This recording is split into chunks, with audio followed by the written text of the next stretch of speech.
നമസ്കാരം. മറ്റൊരു വീഡിയോയുമായി വീണ്ടും പ്രേക്ഷകർ മുമ്പിലേക്ക് എത്തിയാണ്. ഈ വീഡിയോ മലയാള സിനിമ മേഖലയുമായി ബന്ധപ്പെട്ടതിനാണ്. ഇന്നലെ നിർമ്മാതാക്കളുടെ സംഘടന സംയുക്തമായി വാർത്താസമ്മേളനം നടത്തി. വിവിധ സംഘടനയുമായി ചേർന്ന് യോഗം ചേർന്ന ശേഷം സംയുക്ത വാർത്താസമ്മേളനം നടത്തിയുണ്ടായി. ഈ വാർത്താസമ്മേളനത്തിൽ ഏറ്റവും പ്രധാനപ്പെട്ട കാര്യമായി ഇവർ ചൂണ്ടിക്കാട്ടിയത് സിനിമയ്ക്കുണ്ടായ നഷ്ടം. സിനിമാ മേഖലയ്ക്ക് നഷ്ടമാണ് ചൂണ്ടിക്കാട്ടുന്നത്. അതിൽ പ്രധാനപ്പെട്ട കാര്യങ്ങൾ ഇവർ പറയുന്നത് താരങ്ങൾ അമിത പ്രതിഫലം വാങ്ങുന്നു എന്നാണ്. താരങ്ങൾ അമിതമായ പ്രതിഫലം വാങ്ങുന്നു. ഒരു സിനിമ രണ്ട് സിനിമയൊക്കെ വിജയിച്ചു കഴിഞ്ഞാൽ അത് കോടികളാക്കി താരങ്ങൾ മാറ്റുന്നു എന്നാണ് ഇവരുടെ ആരോപണം. അതോടൊപ്പം തന്നെ വലിയ ടെക്നീഷ്യന്മാരും സാലറി വർദ്ധിപ്പിച്ചിരിക്കുന്നു. ഇവർ കാരണമാണ് സിനിമയ്ക്ക് നഷ്ടമുണ്ടാകുന്നത്, പ്രതിസന്ധി ആവുന്നു എന്നാണ് താരസംഘടനയ്ക്ക് കത്ത് നൽകിയപ്പോൾ അതിന് മറുപടി നൽകിയില്ല എന്നും ഇവർ ആരോപിക്കുന്നുണ്ട്. അത് ജനറൽ ബോഡി കൂടിയതിനു ശേഷം മാത്രമേ മറുപടി നൽകൂ എന്നും ഇവർ പറഞ്ഞു എന്നാണ് പറയുന്നത്. നമുക്ക് ഒരു കാര്യം വ്യക്തമാക്കാനുണ്ട്. നിർമ്മാതാക്കളുടെ സംഘടന ഇങ്ങനെ സംയുക്തമായി യോഗം ചേർന്നിട്ട് ഇത്തരം നഷ്ടക്കണക്കുകൾ നികത്തുമ്പോൾ ഒരു കാര്യം വ്യക്തമാക്കാൻ ഞാൻ ആഗ്രഹിക്കുകയാണ്. സിനിമയ്ക്ക് ക്വാളിറ്റി ഉണ്ടെങ്കിൽ, സിനിമ നല്ലതാണെങ്കിൽ പ്രേക്ഷകർ തിയേറ്ററിൽ എത്തുമെന്ന കാര്യത്തിൽ യാതൊരു സംശയം എനിക്കില്ല. സിനിമ നല്ലതാണെങ്കിൽ സിനിമ വിജയിക്കും, സിനിമ മോശമാണെങ്കിൽ സിനിമയ്ക്ക് പരാജയം സംഭവിക്കുമെന്ന് അക്കമിട്ട് തന്നെ ഞാൻ പറയാം. പക്ഷെ സിനിമയ്ക്കുണ്ടാകുന്ന നഷ്ടം, ഈ താരങ്ങളുടെ അമിത ശമ്പളം ഒരു പരിധിവരെ ശരിവെക്കാം, അതോടൊപ്പം ടെക്നീഷ്യന്മാരുടെ അമിത ശമ്പളം ഒരു പരിധിവരെ ശരിവെക്കാം. പക്ഷെ അവിടെ ഒരു കാര്യം മനസ്സിലാക്കണം, അത് കൊടുക്കുന്നത് നിർമ്മാതാക്കളാണ്. നിർമ്മാതാക്കളുടെ സംഘടനയുള്ളവരാണ് ഈ പൈസ കൊടുക്കാൻ തയ്യാറാവുന്നത്. പിന്നെ ഈ താരങ്ങളുടെയും ടെക്നീഷ്യന്മാരെയും കുറ്റം പറഞ്ഞിട്ട് കാര്യമില്ല. ഇവരിലേക്ക് അടുത്ത ആളെ വെച്ച് പടമെടുക്കാനല്ല ഇവർ ശ്രദ്ധിക്കേണ്ടത്. അതുകൊണ്ട് തന്നെ താരങ്ങളുടെയും ടെക്നീഷ്യന്മാരും ഒന്നടക്കം കുറ്റം പറയുന്നതിൽ ഞാൻ യോജിക്കുന്നില്ല. അത് നിർമ്മാതാക്കൾ പൈസ കൊടുക്കാൻ തയ്യാറായതുകൊണ്ട് മാത്രമാണ് ഇവർ പൈസ വാങ്ങുന്നത്. അതോടൊപ്പം മറ്റൊരു പ്രധാനപ്പെട്ട കാര്യം, താരങ്ങൾ നിർമ്മാതാക്കളാകുന്നു എന്ന്. താരങ്ങൾ നിർമ്മാതാക്കളാക്കുന്നതിൽ എന്താണ് തെറ്റെന്ന് എനിക്ക് മനസ്സിലാവുന്നില്ല. താരങ്ങൾ നിർമ്മാതാക്കളാകും. കാരണം നല്ല സിനിമ, ബജറ്റ് കൂടിയ സിനിമകൾ എടുക്കാൻ ചിലപ്പോൾ പ്രൊഡ്യൂസർമാരുണ്ടാകില്ല, നല്ല കഥകളാക്കും. അങ്ങനെയാണെങ്കിൽ താരങ്ങൾ സ്വയം നിർമ്മിച്ചിട്ട് ആ സിനിമ പുറത്തുവിടും. ഈ കാര്യവുമെല്ലാമാണ് ചൂണ്ടിക്കാൻ. താരങ്ങൾ നിർമ്മാതാക്കളാവുന്നത് ഈ പ്രസ്ഥാനത്തിന് വലിയ നഷ്ടം ഉണ്ടാക്കുന്നു എന്നാണ് ഇന്നലെ സുരേഷ് കുമാറൊക്കെ വാർത്താ സമ്മേളനത്തിൽ പറഞ്ഞത്. അപ്പൊ താരങ്ങൾക്ക് എതിരെ കൃത്യമായി കാര്യങ്ങൾ പറഞ്ഞുകൊണ്ട് തന്നെയാണ് പോയത്. അതുമായി ബന്ധപ്പെട്ട് ഞാൻ തന്നെ ഉയർത്തിയൊരു ചോദ്യമുണ്ടായിരുന്നു. എന്തുകൊണ്ട് താരസംഘടന അമ്മയെ ഈ കാര്യം അറിയിക്കുന്നില്ല എന്നുള്ളത്. ഇപ്പോൾ താരസംഘടനയ്ക്ക് തലപ്പത്താരെങ്കിലും ഉണ്ടോ എന്നൊരു ചോദ്യമാണ് അവിടെ നിന്ന് ഉന്നയിച്ചത്. അപ്പോൾ ഞാൻ വ്യക്തമാക്കി, അവിടെ അഡോക് കമ്മിറ്റി ഉണ്ട്, താൽക്കാലിക കമ്മിറ്റി ഉണ്ട്. ആ കമ്മിറ്റി അറിയിക്കണമെന്ന് ആവശ്യപ്പെട്ടപ്പോൾ അത് അവർ വരട്ടെ, അപ്പോൾ ആലോചിക്കാമെന്ന നിലയിലേക്ക് മറുപടി പോയി. എന്തായാലും ഒരു കാര്യം വ്യക്തമാണ്, നിർമ്മാതാക്കളുടെ സംഘടന ഉൾപ്പെടെയുള്ളവർ ഇപ്പോൾ ഒരു സമരം പ്രഖ്യാപിച്ചിരിക്കുന്നു. ജൂൺ 1-ാം തീയതി അനിശ്ചിതകാല സമരം തുടങ്ങുന്നു. അതിൻ്റെ മുന്നോടിയായി തന്നെ ഒരു സെക്രട്ടേറിയറ്റ് മാർച്ചും സമരവും ഉണ്ടാകുമെന്ന് പറയുകയുണ്ടായി. ഇനി നമുക്ക് കാര്യത്തിലേക്ക് കിടക്കാം. ജനുവരി ഈ മാസം 29 സിനിമകൾ റിലീസ് ചെയ്തു. ഈ സിനിമകളിലെ നഷ്ട കണക്കുകൾ ആദ്യമായിട്ടാണ് നിർമ്മാതാക്കളുടെ സംഘടന ഒരു സിനിമയ്ക്കുണ്ടാകുന്ന മുതൽ മുടക്കും അതോടൊപ്പം തന്നെ തിയേറ്ററിൽ നിന്നും എത്ര ലഭിച്ചു എന്നും ആദ്യമായിട്ട് നിർമ്മാതാക്കളുടെ സംഘടന പുറത്തുവിട്ടിരുന്നു. അത് നമ്മളെ സംബന്ധിച്ചോളം നമുക്ക് മനസ്സിലാക്കാൻ ഇഷ്ടമുള്ള മേഖല തന്നെയാണ്. കാരണം ഒരു സിനിമയ്ക്ക് വരുന്ന മുടക്കത്രയാണ്, ഇതിൽ സിനിമയ്ക്ക് എത്ര രൂപ കിട്ടുന്നു എന്നറിയാൻ ആദ്യമായിട്ടാണ്, ചരിത്രത്തിൽ ആദ്യമാണ് ഇത്തരം ഒരു സംഭവം പുറത്തുവിടുന്നത്. അത് ചില നിർമ്മാതാക്കൾക്ക് അത് വളരെ വിഷമം ഉണ്ടാക്കുന്നുണ്ടാകാം. കാരണം അത്രയും മുതൽ മുടക്കിയിട്ട് തനിക്കൊന്നും കിട്ടിയില്ലെന്ന് പരസ്യമായി അറിഞ്ഞപ്പോൾ ചില നിർമ്മാതാക്കൾക്ക് ദുഃഖമുണ്ടായി കാണും. ചില താരങ്ങൾക്ക് താൻ അഭിനയിച്ച സിനിമയ്ക്ക് ഇത്രേ പൈസ കിട്ടിയല്ലോ എന്നോർത്ത് വിഷമിക്കുന്ന താരങ്ങൾ കാണാം. എന്തായാലും ആ കണക്ക് നിർമ്മാതാക്കൾ അക്കമിട്ട് പറഞ്ഞു. ആ കണക്കിലേക്കാണ് നമ്മൾ പോകുന്നത്. ആ കണക്ക് പറയുന്നത് ഇപ്രകാരമാണ്. ഇവർ പറയുന്ന സിനിമകളിലെ കണക്ക് ഇപ്രകാരമാണ്. നമുക്ക് സ്ക്രീനിൽ കാണാം. നിങ്ങൾക്ക് സ്ക്രീനിൽ കൃത്യമായിട്ട് നിങ്ങൾക്ക് കാണാം. സ്ക്രീനിലേക്ക് നിങ്ങൾ നോക്കുമ്പോൾ കൃത്യമായിട്ട് കാണാവുന്ന രീതിക്കാണ്. കമ്മ്യൂണിസ്റ്റ് പച്ച എന്ന സിനിമയ്ക്ക് നിർമ്മാതാവിൻ്റെ മുടക്ക് മുതൽ പറയുന്നത് 2 കോടി എന്നാണ്. 2 കോടി എന്നാണ് പറയുന്നത്. എന്നാൽ തിയേറ്ററിൽ നിന്നും ഷെയർ വന്നിരിക്കുന്നത് 1,25,000 രൂപ എന്നാണ്.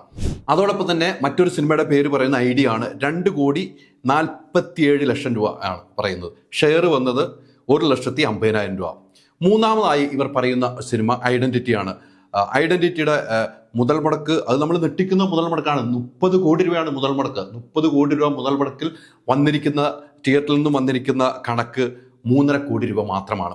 അതോടൊപ്പം അടുത്ത സിനിമ പറയുന്നു ദ മലബാർ ടൈൽസ്. ഇതിൻ്റെ മുതൽ മുടക്ക് 50,00,000 രൂപ, ഷെയർ 2,50,000 രൂപ മാത്രം. ഒരുമ്പട്ടവൻ, ഇതിൻ്റെ മുതൽ മുടക്ക് 2.5 കോടി രൂപയാണ് കാണിച്ചിരിക്കുന്നത്. 2.5 കോടി രൂപ കാണിച്ചിരിക്കുന്നു. ഷെയർ വന്നിരിക്കുന്നത് 3,00,000 രൂപ. രേഖാചിത്രമാണ് ഇപ്പോൾ ഈ ജനുവരിയിൽ ഇറങ്ങിയ സിനിമയിൽ ഏറ്റവും ടോപ്പായിട്ടുള്ള കളക്ഷൻ ലഭിച്ച പടവും. ആ രേഖാചിത്രം കൃത്യമായി തന്നെ കണക്ക് ഇപ്പോൾ നിർമ്മാതാക്കളുടെ സംഘടന പുറത്തുവിട്ടിരിക്കുന്നു. രേഖാചിത്രത്തിന്റെ മുതൽ മുടക്ക് 8.56 കോടി, ഷെയർ വന്നിരിക്കുന്നത് 12.5 കോടി രൂപ ഷെയർ വന്നു. അത് കൃത്യമായി വലിയ ലാഭത്തിൽ തന്നെയാണ് പോകുന്നത്. അതോടൊപ്പം തന്നെ അടുത്ത പടം പറയുന്നത് എന്നും സ്വന്തം പുണ്യാളന്റെ മുതൽ മുടക്ക് 8.7 കോടി, ഷെയർ വന്നിരിക്കുന്നത് 1,20,00,000 രൂപ ഷെയർ വന്നിരിക്കുന്നു. അതോടൊപ്പം തന്നെ പ്രാവുംകൂട് ഷാപ്പ് എന്ന സിനിമയ്ക്ക് ഇതിന്റെ ബജറ്റ് കൃത്യമായിട്ട് ഇവർ കാണിക്കുന്നുണ്ട് 18 കോടി രൂപയാണ്. ഷെയർ വന്നിരിക്കുന്നത് ഇതിനകത്ത് കൃത്യമായി കാണാം 4 കോടി രൂപയാണ്. 9ാമത്തെ സിനിമയായിട്ട് ഇവർ പറയുന്നത് ആദച്ചായ് എന്ന സിനിമയാണ്. അതിന്റെ 50 ലക്ഷമാണ് മുതൽ മുടക്ക്. ഷെയർ ഇതുവർക്ക് തിയേറ്ററിൽ നിന്നും എത്ര ഷെയർ കിട്ടിയെന്ന് ഇവർക്ക് സംഘടനയ്ക്ക് ലഭ്യമായിട്ടില്ല. 10ാമത് സിനിമയായിട്ട് ഇവർ പറയുന്നത് ഓഫ് റോഡാണ്. അതിൽ മുതൽ മുടക്ക് 1 കോടി രൂപയും ഷെയർ വന്നിരിക്കുന്നത് 63,000 രൂപയാണ്. വെറും 63,000 രൂപയാണ് ഷെയർ വന്നിരിക്കുന്നത്. പിന്നെ ഇവർ 11ാമത് ചിത്രമായി പറയുന്നത് 1098 എന്ന സിനിമയാണ്. അതിൻ്റെ മുതൽ മുടക്ക് ഇതിനകത്ത് കൃത്യമായി കാണുന്നത് 40 ലക്ഷം രൂപ. ഷെയർ ലഭ്യമല്ല എന്ന് പറയുന്നു. 12ാമതായി പറയുന്നത് മമ്മൂട്ടി നായകനാക്കി ഗൗതം മേനോൻ സംവിധാനം ചെയ്ത ഡൊമിനിക് എന്ന സിനിമയാണ്. അത് കൃത്യമായിട്ട് ഡൊമിനിക് സിനിമയാണ്. ഇതിൻ്റെ മുതൽ മുടക്ക് 19 കോടിയാണ്. ഷെയർ വന്നിരിക്കുന്നത് 4.25 കോടി രൂപയാണ്. അതിൻ്റെ കണക്ക് പിന്നീട് ഞാൻ പറയുന്നതാണ്. ഇതിൻ്റെ ഇപ്പോൾ നിർമ്മാതാക്കളുടെ സംഘടന തന്നിരിക്കുന്ന കണക്കാണ് ഞാൻ പറയുന്നത്. അതോടൊപ്പം 13ാമത് പറയുന്നത് ആയാണ്. ഇതിന്റെ മുതൽ മുടക്ക് 3,50,00,000 രൂപയാണ്. 3,50,00,000 രൂപയാണ്. അതിന്റെ ഷെയർ വന്നിരിക്കുന്നത് 30 ലക്ഷം രൂപയാണ് ഷെയർ കാണിച്ചിരിക്കുന്നത്. അതോടൊപ്പം തന്നെ അൺബോർഡ് കൺമണി ഇതിന്റെ മുതൽ മുടക്ക് നിർമ്മാതാക്കളുടെ സംഘടന പറയുന്നത് 3 കോടി രൂപയാണ്. ഷെയർ വന്നത് ഒരു 25 ലക്ഷം രൂപയാണ്. 15ാമത്തെ സിനിമയായിട്ട് ഇവർ പറയുന്നത് അവിരാജന്റെ സ്വന്തം ഇണക്കത്തി എന്നാണ് സിനിമയുടെ പേര്. ഇതിന്റെ ബജറ്റ് 45 ലക്ഷം രൂപയാണ്. ഷെയർ വന്നിരിക്കുന്നത് 1.5 ലക്ഷം രൂപയാണ്. 16ാമത് സിനിമയായിട്ട് കാണിക്കുന്നത് ബെസ്റ്റി എന്ന സിനിമയാണ്. ബെസ്റ്റി സിനിമയ്ക്ക് ഇതിൻ്റെ മുതൽ മുടക്ക് ഇതിനകത്ത് കൃത്യമായി കാണാം നിങ്ങൾക്ക്. 4.81 കോടിയാണ്. ഷെയർ വന്നിരിക്കുന്നത് വെറും 20 ലക്ഷം രൂപയാണ്. 17ാമത് സിനിമയായിട്ട് കാണിക്കുന്നത് പൊന്മാനാണ്. ഇതിൻ്റെ ബജറ്റ് 8.9 കോടി, ഷെയർ 2.5 കോടി എന്നാണ് കാണിക്കുന്നത്. ഇന്ന് ഒരു ജാതി ജാതകമാണ്.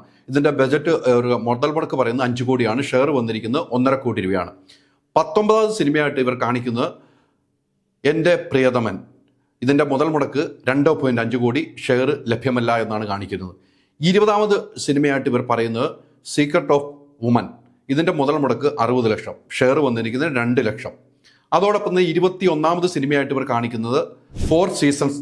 ഇതിൻ്റെ മുതൽ മുടക്ക് 2.5 കോടി, ഷെയർ 10,000 രൂപ. അതാണ് എടുത്തത്, വെറും 10,000 രൂപയാണ്. 2.5 കോടി രൂപ മുടക്കുള്ള സിനിമയ്ക്ക് 10,000 രൂപയാണ് ഇന്നലെ വരെ ഷെയർ വന്നിരിക്കുന്നതാണ് നിർമ്മാതാക്കൾ കൃത്യമായി കാണിക്കുന്നത്. ഒരു കഥ, ഒരു നല്ല കഥ. ഇതിൻ്റെ മുതൽ മുടക്ക് 1 കോടി രൂപയാണ്. ഷെയർ വന്നിരിക്കുന്നത് 1 ലക്ഷം രൂപയായിട്ട് കൃത്യമായിട്ട് ഇവർ കാണിക്കുന്നുണ്ട്. 23ാമത് പറയുന്ന പറന്ന് ചെല്ലാൻ. ഇതിൻ്റെ മുതൽ മുടക്ക് 3 കോടി രൂപ, ഷെയർ വന്നിരിക്കുന്നത് 3.5 ലക്ഷം. 24ാമത്തെ സിനിമയായിട്ട് പറയുന്നത് ദേശക്കാരൻ എന്ന സിനിമയാണ്. അതിൻ്റെ ബജറ്റ് 90 ലക്ഷം രൂപയാണ്. 90 ലക്ഷത്തിൽ നിന്നും ഷെയർ വന്നിരിക്കുന്നത് കൃത്യമായിട്ട് പറയുന്നത് വെറും 40,000 രൂപ. 25ാമത്തെ സിനിമയായിട്ട് ഇവർ പറയുന്നത് എമറാൾഡാണ്. ഇതിൻ്റെ ബജറ്റ് 20 ലക്ഷം രൂപ, ഷെയർ വന്നത് 20,000 രൂപ. 26ാമത്തെ സിനിമയായിട്ട് ഇവർ പറയുന്നത് സൂപ്പർ ജിംനിയാണ്. അതിൻ്റെ മുതൽ മുടക്ക് 2 കോടി രൂപയാണ്. ഷെയർ വന്നത് 15 ലക്ഷം രൂപയാണ്. 27ാമത്തെ സിനിമയായിട്ട് ഇവർ പറയുന്നത് എൻവഴി തനിവഴി. ഇതിന് മുടക്ക് 1 ലക്ഷം രൂപയും, ഷെയർ ലഭ്യമല്ല. 1 ലക്ഷം രൂപയുടെ സിനിമയൊക്കെ ഉണ്ട്.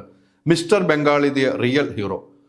ഇതിൻ്റെ ബജറ്റോ ഇതിൻ്റെ ഷെയറോ ലഭ്യമല്ല എന്നാണ് പറയുന്നത്. അതോടൊപ്പം 29ാമത്തെ സിനിമയായിട്ട് പറഞ്ഞ റീമേക്ക് ചെയ്ത ആവനാഴി സിനിമയാണ്.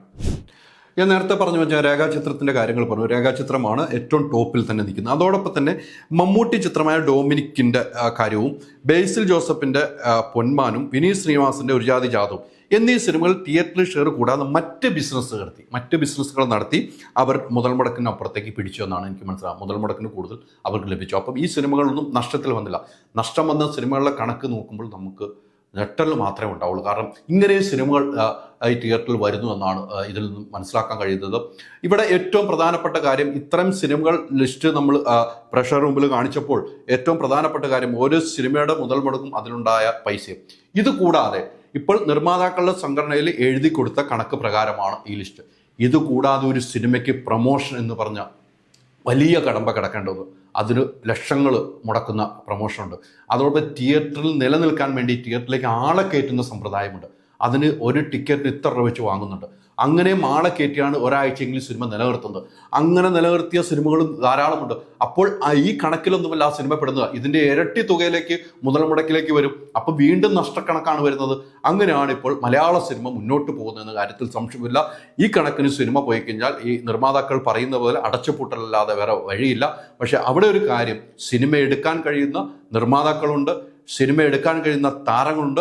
ഇവരുടെ സിനിമ അതുവഴി തന്നെ തുടർന്നു പോകും.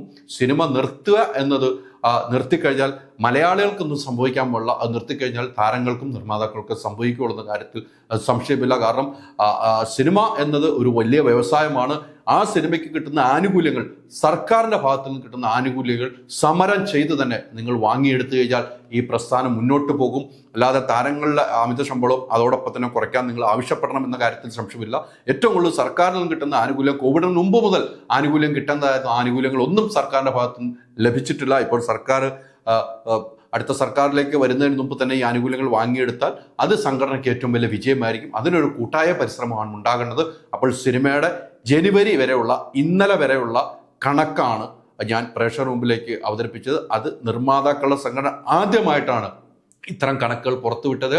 ഇനി നിർമ്മാതാക്കൾ ഇന്നലെ പറഞ്ഞു താരങ്ങൾ വാങ്ങുന്ന ശമ്പളവും വേണമെങ്കിൽ പുറത്തുവിടുമെന്ന് നിർമ്മാതാക്കൾ പറഞ്ഞിട്ടുണ്ട്. അത് വലിയ രീതിയിൽ ചർച്ച ചെയ്യപ്പെടും. താരങ്ങൾ വാങ്ങുന്ന ശമ്പളത്തിൻ്റെ കണക്ക് പുറത്തു വിട്ടു കഴിഞ്ഞാൽ ഓരോ താരത്തിന് ഇത്രയാണ് കിട്ടുന്നതെന്ന് ഓർത്ത് അത്ഭുതപ്പെടേണ്ട നിലയിലേക്ക് നമ്മളെല്ലാം മാറും എന്ന കാര്യത്തിൽ സംശയമില്ല. എന്തായാലും കണക്കുകൾ നിർത്തിയിട്ടുണ്ട്. മലയാള സിനിമ ഒന്നിന് നഷ്ടത്തിലേക്ക് പോകുമ്പോൾ മലയാള സിനിമ ലോക സിനിമയിൽ ഏറ്റവും നല്ല സിനിമയെന്ന അഭിപ്രായം വാങ്ങിയ കാലഘട്ടങ്ങളാണ്. മലയാള സിനിമ ലാഭങ്ങളുണ്ടായ കാലഘട്ടങ്ങളുണ്ട്. മലയാള സിനിമ മലയാളികൾ എവിടെയുണ്ടോ അവിടെ പ്രേക്ഷകർ ഇരുകൈ നീട്ടുന്ന സിനിമയാണ്. അതുകൊണ്ട് തന്നെ മലയാള സിനിമയ്ക്ക് നിലനിൽപ്പിന് വേണ്ടി എന്തൊക്കെയാണ് ചെയ്യാൻ കഴിയുന്നത് അത് സർക്കാരിൻ്റെ ഭാഗത്തു നിന്നുണ്ടാകണം, മറ്റ് സാങ്കേതിക പ്രവർത്തകരുടെ ഭാഗത്തു നിന്നുണ്ടാകണം. മറ്റ് സംഘടനകളെല്ലാം ഒരുമിച്ച് ചേർന്ന് അതിനൊരു തീരുമാനമുണ്ടാക്കിയല്ലാതെ സമരമായി മുന്നോട്ട് പോകുന്നതെന്നും ഒരു തീരുമാനത്തിലെത്തുമെന്ന് നമുക്ക് പ്രതീക്ഷിക്കാം.